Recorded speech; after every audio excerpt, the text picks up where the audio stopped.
अनंत शक्ति को जागृत करो। एक बार होश आ जाए कि भगवान कहीं बाहर नहीं है, बल कहीं बाहर नहीं है, ताकत कहीं बाहर नहीं है, जो कुछ भी है वह सब मुझ में है, वह मेरे भीतर है। जो सोई हुई शक्ति है उसे जगाने का प्रयास करो, जीवन तुम्हारा धन्य हो जाए। अनंत सुख, कितना सुख है।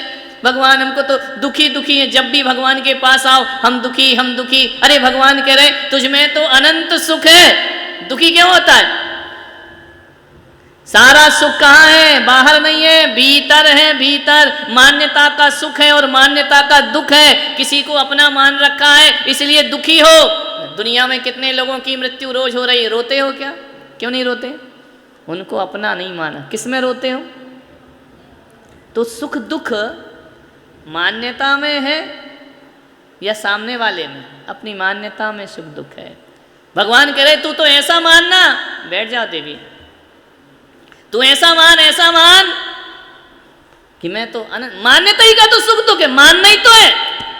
तो अपने को सुखी मानना, हर परिस्थिति में अपने को सुखी मानना, यह मनुष्यता हुआ करती है। दुख में दुखी हो गए, सुख में सुखी हो गए, ये कैसा मानव जीवन, एक ऐसी मनुष्य की जिंदगी है? नहीं, सुख हो या दुख हो, मेरा स्वभाव क्या है? अनंत सुख मेरा स्वभाव है। ये सुख दुख तो लहरें हैं, आएंगी और चलिए, पल भर का है, क्षण भर का है। सब दिन होत ना एक समान, सब दिन एक से होते हैं क्या? नहीं, कभी सुख भी होता है, कभी दुख भी होता है, कभी अच्छा भी होता है, कभी बुरा भी होता है। उस समय क्या चिंतन करना है? उस समय ये चिंतन करना है, हे आत्म परमेष्टि, हे आत्मा के भगवान, एक बार अपने अंतस में झांक, तुझ में अनंत सुख है। क्या है? एक बार अपने को पहचान लो, जान लो, सुख की प्राप्ति हो जाएगी। ऐसे भगवान ने 4 अनंत चतुष्टय के बारे में बोला है। 4 अनंत चतुष्टय के बारे में, अनंत ज्ञान है मुझ में, उसको जागृत करो। इतना ज्ञान है मुझ में कि छोटा मोटा ज्ञान तो छोड़ो, मैं केवल ज्ञान को भी जागृत कर सकता हूं। वह बाहर से नहीं आता, केवल ज्ञान भीतर से प्रकट होता है, अंतर से प्रकट होता है। अनंत दर्शन, वह भी मेरे भीतर। किताबों में ज्ञान होता है क्या? स्कूल जाते हो पढ़ने, किताबों में ज्ञान है कि तुम में ज्ञान है? किसमें है ज्ञान? बोलो। इस किताब में जो लिखा है, क्या लिखा है ये तुम जान रहे या किताब जान रही? कौन जान रहा है? तो ज्ञान किस में है? अपने में है ना। किताब में ज्ञान थोड़ी है, पुस्तकों में ज्ञान थोड़ी है, शास्त्रों में ज्ञान नहीं है। ज्ञान तो मुझ में है, किताब तो सहारा है, किताब तो एक माध्यम है। यदि किताबों में ज्ञान होता तो पेन भी लिख देता। पेन लिखता है कि तुम लिखते हो? कौन लिखता है? बोलो। हाथ लिखता है कि तुम लिखते हो? कौन है लिखने वाला? शरीर लिखता है कि मैं लिखता हूं? मैं हूं लिखने वाला। यदि मैं निकल जाऊं तो हाथ भी रहेगा, पेन भी रहेगा, एक अक्षर नहीं लिखा जाएगा। लिखने वाला कौन है? मैं हूं। जानने वाला कौन है? मैं हूं। पढ़ने वाला कौन है? मैं हूं। समझ में आ रहा? तो ये सारी चीजें तो मेरे अंदर मौजूद है, बाहर नहीं है। ना ज्ञान बाहर है, ना दर्शन बाहर है, ना सुख बाहर है, ना बल बाहर है। शक्ति भी मुझे ही अपनी जगाना पड़ेगी। रात्रि भोजन छोड़ दो। नहीं महाराज, अरे इसमें ही तुमको कष्ट आ गया। कैसे अनंत चतुष्टय के स्वामी हो तुम? विचार करिए। तुमको तो कर्मों को नाश करने की शक्ति है, तुम्हारे अंदर तो मोक्ष जाने की शक्ति है। ये धन्यता का अवसर है जो चातुर्मास यहाँ पर हो रहा है। और इसीलिए इस बार चातुर्मास की प्रक्रिया ऐसी रखी कि एक एक परिवार आए। शिकायत रहती थी ना, जाते तो हैं, महाराज के पास टाइम नहीं मिलता है, महाराज के पास बैठ नहीं पाते हैं, वक्त नहीं मिलता है। हमने कहा ये समस्या तुम्हारी खत्म कर देते हैं। अब आओ, पूरा दिन सुबह से शाम महाराज के। इतना समय मैंने दिन भर तो किसी को नहीं दिया होगा जितना इस चातुर्मास में दिया जा रहा। सुबह से भगवान की भक्ति, सुबह से भगवान का अभिषेक, मंत्रों का जाप, आहार दान का लाभ, ये 3-4 घंटे अभी विधान में, अभी आरती में, इतना समय, ये अवसर मिला है। ध्यान रखना, अवसर मिला है। अपने चित्त के आगाध स्वरूप को जानने का प्रयास करें। अपने स्वरूप को जानने का एक अवसर तुमको प्राप्त हुआ है। और केवल ये अवसर ही नहीं मिला है, हकीकत में देखा जाए तो शरीर भी एक अवसर है इस नर से नारायण बनने के लिए। शरीर भी एक अवसर है भगवान बनने के लिए। शरीर भी एक अवसर है कल्याण का। ये शरीर खुद एक अवसर है, मनुष्य भाव खुद एक अवसर है। क्योंकि भगवान बनने की यात्रा त्रियंचों से, नरकों से, देवों से शुरू नहीं होती है। भगवान बनने की यात्रा तो मनुष्य के चोले से प्रारंभ हुआ करती है। यह अवसर मिला, इसका सदुपयोग करो। सदुपयोग कैसे करें? वाणी का सदुपयोग करो, अच्छा बोलो, हित मित प्रिय बोलो, ये वाणी का सदुपयोग है। निंदा चुगली बुराई ये वाणी का दुरुपयोग है। गाली गलौज ये वाणी का दुरुपयोग है। वाणी का दुरुपयोग मत करिए, वाणी का सदुपयोग करिए। इस मनुष्य भाव का एक बात याद रखना, पंचम काल में पैदा हुए हैं, भगवान नहीं बन पा रहे। बन रहे हैं क्या? लेकिन मैं पुलक सागर कहता हूं, भगवान बनो या ना बनो, जिनेंद्र बनो या ना बनो, भगवान नहीं बन पाए कोई बात नहीं, भगवान के तो बन जाओ। समझ में आ रहा? भगवान मत बनो, लेकिन किसके बन जाओ? भगवान के तो बन जाओ। महावीर नहीं बनो, महावीर के तो बन जाओ। ऋषभदेव नहीं बन सकते हो, ऋषभदेव के तो बन जाओ, तुम्हारा अपना जीवन सार्थक। पंचम काल में अपन भगवान नहीं बन सकते, लेकिन भगवान के तो बन सकते हैं ना। नहीं अभी किसके बने हुए? पति के, बच्चों के, परिवार के, धन के, रुपया के, पैसों के, मकान के। भगवान के कब बनोगे? भगवान के बन जाओ, जीवन में अपना कल्याण अपने आप हो जाएगा। ये मनुष्य तन मिला है, मनुर्भव, मनुष्य भवो, मनुष्य हो जाओ तो तुम्हारा जीवन मनुष्य जन्म की सार्थकता इसी में है कि अपना जीवन का आंखों का सदुपयोग करो। कहते ना मनुष्य जन्म को सार्थक करो। कैसे सार्थक करें? आंखों का दुरुपयोग मत करो। क्या करो? सदुपयोग। कान का सदुपयोग करो। कान तो है, सुनाई तो देगा कि नहीं देगा? सुनाई तो देगा, लेकिन क्या सुनना है? जिनवाणी सुनो, भजन सुनो, कीर्तन सुनो, भक्ति सुनो।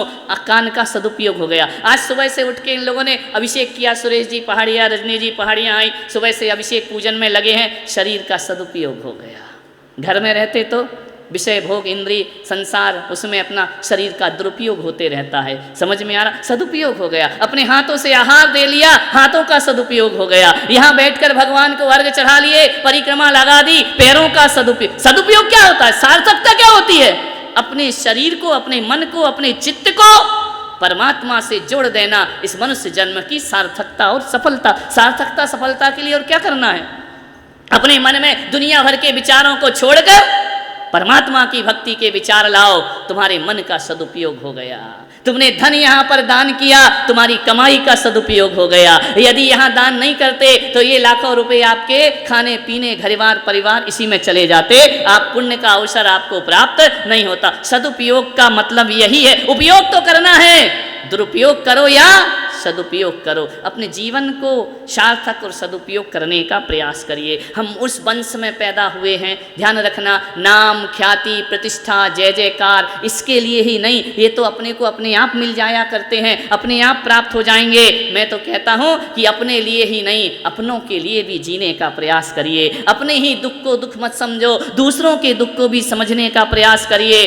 कहाँ नाग नागिन को जलते हुए लक्कड़ में देख लिया, पारसनाथ राजकुमार वन क्रीड़ा को जा रहे हैं, भ्रमण कर रहे हैं, गंगा नदी के किनारे काशी के घाट पर पहुंच रहे हैं। हाथी पर सवारी कसी हुई है, जाकर देखते हैं एक तपस्वी, एक तापसी पंचांगनी तप कर रहा है। लक्कड़ में नाग नागिन, पालकी रोक दो, सवारी रोक दो, हाथी को रोक दो। ये क्या कर रहे हो तुम?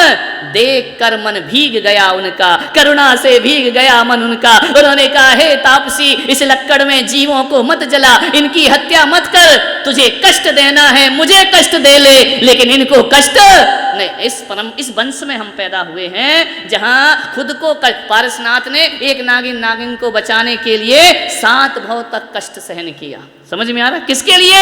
एक जीव को बचाने के लिए 7 भव तक कष्ट सहते हैं भगवान। ये हम उस परंपरा में दीक्षित हुए हैं। विवाह को सजी है बारात, घोड़ी पर जा रही है बारात, रथ पर सवार हैं भगवान, जा रहे हैं विवाह करने के लिए। क्या पूछा? ये पशु, ये जानवर किस लिए बंधे हुए हैं? ये आपके यहाँ मांसाहारी राजाओं के लिए। मेरी वजह से इतने पशुओं की हत्या होगी, नहीं करना मुझे विवाह। लौट गए, चढ़ गए गिरनार की चोटियों पर, नेमिनाथ भगवान जाकर के उन्हें करुणा आ गई। जिस संसार में हमारे लिए दूसरों की जान जाती हो, ऐसे धर्म में, ऐसे वंश में हम पैदा हुए हैं जहां पर चींटी की आत्मा को उतना ही महत्व दिया जाता है जितना सिद्ध भगवान को महत्व दिया जाता है। ऐसे संस्कार हमारे, ऐसी संस्कृतियां हमारी, उसमें हमारा और आपका जन्म हुआ है। ध्यान रखिए।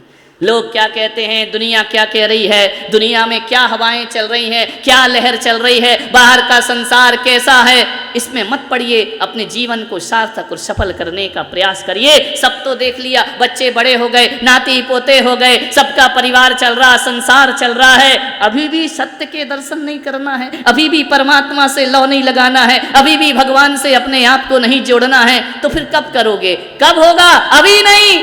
क्या सोचता है आदमी, आज करे सो काल कर, काल करे सो परसों, इतने जल्दी क्या पड़ी है, अभी तो जीना बरसों। ध्यान रख, ऐसा सोचता है आदमी। धर्म के मामले में सोचता अभी तो बरसों जीना है, इतनी जल्दी क्या है, कर लेंगे, अभी तो जिंदगी पड़ी है।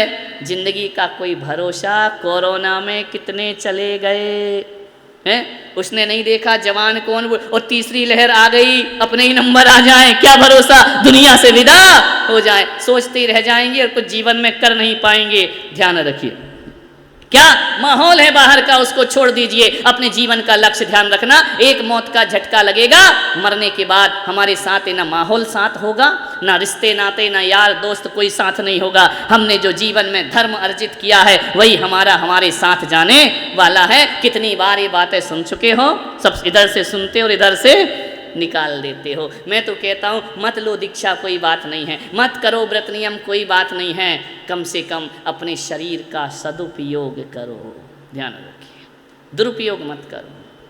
नाक कान आँख जो भी मिला है इसका सदुपयोग करो। एक बच्चा समुद्र के किनारे है, सोच देखिए, चिंतन देखिए लोगों का। बच्चा समुद्र के किनारे है, एक लहर आई, चप्पल बहाकर ले गई। समुद्र पे जैसे ही बच्चे ने देखा कि मेरी चप्पल चली गई, उसने रेत पे लिख दिया, समुद्र तू चोर है, तूने मेरी चप्पल चुराई है। एक बच्चे की सोच। वहीं क्या घटता है, कुछ मछुआरों की टोली चली आ रही है, हाथ में मछलियां लिए, वह देखते हैं तो क्या कहते हैं, समुद्र तू हमारा पालनहार है। बच्चे के लिए समुद्र चोर है, मछुआरों के लिए समुद्र पालनहार हुआ करता है। देखते क्या है कि थोड़ी दूर आगे जा करके देखो तो एक स्त्री का पति समुद्र में डूब करके मर जाता है, डूब जाता है। स्त्री लिखती है, समुद्र तू हत्यारा है, तूने मेरे पति की हत्या की है। आगे जाकर के देखते हैं तो क्या घटना घट जाती है कि एक भिखारी घूम रहा है समुद्र के किनारे, सीपी खोलता है और मोती की प्राप्ति हो जाती है। समुद्र को वह भिखारी कहता है, समुद्र तुझसे ऐसा दानी तो संसार में कोई दूसरा नहीं है। एक ने क्या लिखा, समुद्र तू चोर है, एक लिखता है समुद्र तू हत्यारा है, एक लिखता है समुद्र तू पालनहार है, एक रेत पर लिखता है समुद्र तू दानी है। विचार करिए, एक समुद्र है, सोच कितनी अलग। एक समुद्र की बड़ी लहर आती है, पूरी जो लिखा हुआ था मिटा करके चली जाया करती है। मालूम है क्या हुआ, क्यों मिटा दिया उसने? समुद्र ने ना ये सुना कि तू हत्यारा है, समुद्र ने ये भी नहीं सुना कि तू पालनहार है, समुद्र ने ये भी नहीं सुना कि तू दानी है, समुद्र ने ये भी नहीं सुना कि तुझ जैसा चोर दुनिया में कोई नहीं। समुद्र ने कुछ नहीं सुना। समुद्र ने कहा, मैं समुद्र हूं, अपनी मौज में रहना, अपनी मस्ती में बहना, ये मेरा काम हुआ करता है। लोग क्या कहते हैं हमें इसकी परवाह नहीं हुआ करती है। चाहे दानी मानो, चोर मानो, जैसा मानना है मानते रहो। मैं आपसे कह रहा हूं, विशाल समुद्र बनना है। लोग क्या कह रहे हैं इस पछड़े में मत पड़िए, अपना रास्ता चलिए, अपने जीवन के लक्ष्य को प्राप्त करिए और जीवन की ऊंचाइयों को प्राप्त करिए। कुछ तो लोग कहेंगे लोगों का काम है समुद्र अपना क्रोध और समुद्र अपनी शांति दूसरों के निर्णय पर नहीं प्रेषित करता। वह कब क्रोध करना है इसका हिसाब भी उसका अपना होता है, और कब शांति से रहना है यह हिसाब भी समुद्र का खुद का। दूसरों के निर्णय से नहीं जीता है समुद्र। चोर कह दोगे तो समुद्र अपने आप को चोर नहीं माना करता है, दानी कह दो तो समुद्र अपने आप को दानी नहीं मानता है। हर हाल में जीना, मौज में रहना, मस्ती में जीना, ये समुद्र का काम हुआ करता है। कौन क्या कह रहे हैं उससे हमारे जीवन में कोई फर्क नहीं पड़ेगा। अपने जीवन के निर्णय लोगों से मत मांगो। समुद्र कहता है मेरे जीवन का निर्णय मैं खुद लूंगा। हमें भी अपने निर्णय खुद लेना चाहिए कि मेरा हित किसमें है और मेरा अहित किसमें है। दूसरे लोगों के हाथ में अपने जीवन का रिमोट दे दोगे ना, टीवी देखते हो ना, और एक रिमोट पकड़ा दिया जाए, दो चार लोग बैठे होंगे, एक भी चीज़ नहीं देख पाओगे। एक कहेगा न्यूज लगा दो, पट से दबा देगा, एक कहेगा सीरियल लगा दो, वो दबा देगा, एक कहेगा पिक्चर देख लो, वो दबा देगा। देखते देखते 1 घंटा बर्बाद हो गया। पूछा देखा क्या, बोले कुछ नहीं, चैनल ही बदलते रहे, देखा तो हमने कुछ नहीं, ना ये देखा ना वो देखा। दूसरों के हाथ में अपनी ज़िंदगी का रिमोट मत दीजिए, अपनी ज़िंदगी के निर्णय स्वयं लेने का प्रयास करिए, जीवन आपका सार्थक होगा। चातुर्मास का यह अवसर जीवन को सार्थक और सफल करने के लिए प्राप्त हुआ है। एक क्षण मिला है, एक दिन का चातुर्मास का सौभाग्य आपको मिला है, यहाँ से वह बटोर करके ले जाओ कि हे भगवान, जब हम आए थे आपके दर पे, हमने क्या लाए हम उसका महत्व नहीं जानते हैं, हमने क्या दिया हम उसका महत्व नहीं जानते हैं, लेकिन भगवान जब हम घर से निकल करके आए, जिम्मेदारी और दायित्व के बोझ हमारे सिर पर थे, लेकिन अब हम जो यहाँ से जाएंगे अपने हृदय में तेरी आस्था का सिंहासन लेकर के जाएंगे, तुम्हारी भक्ति के तीर से ले, यही सबसे बड़ा प्रसाद है। यहाँ पर बैठकर, यहाँ से जब लौट करके जाओ किसी भी तीर्थ से, तो तीर्थ जैसी पवित्रताएं हमारे मन में होना चाहिए, तो हमारा जीवन सार्थक सफल होगा। यहाँ पर 24 हमारे प्रथम तीर्थंकर ऋषभदेव का इतना वर्णन, इतनी महिमा हम इस विधान के माध्यम से समझ रहे हैं।